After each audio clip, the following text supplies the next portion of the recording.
if you look at the character's aim, it's pretty poor. I think the character might be shooting gophers or something.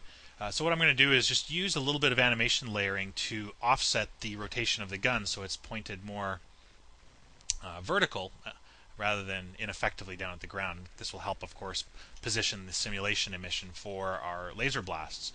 So to do this, I'm going to take the existing animation, move into the keying panel layer editor, and switch to animation layers, which currently I'm on.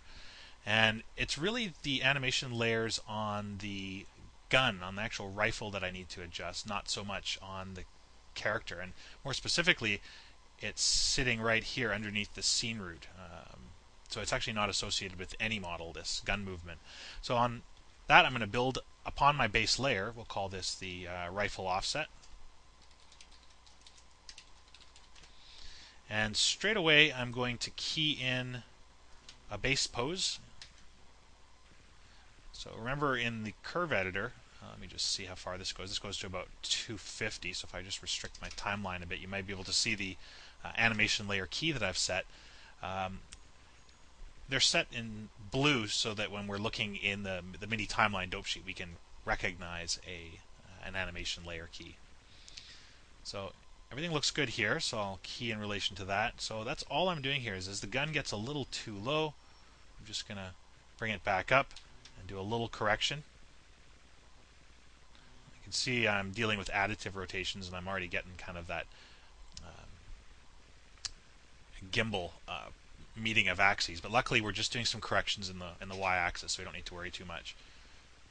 Again, as that gun gets lower, so it gets a little lower here again, we just want to nudge it back up. It actually finishes pretty low at the end of the animation. The last frame is actually around 260. So let's find the midpoint, bring it up around here. Set another key.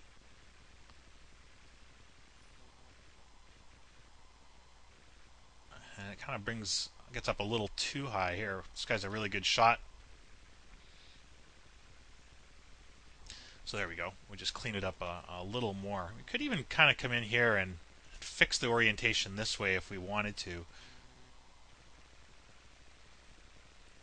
But it actually doesn't look too bad from this direction here. It's just at the end where the motion capture kind of pops off here that you notice it. So we'll just have to make sure we restrict our shot to 264 frames.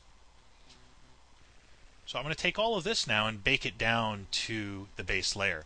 So if I use the animation layers tool and I collapse all my animation layers, it's going to replot all of the values and generate a realigned animation clip.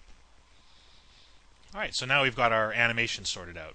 We can move forward and actually begin creating the simulation.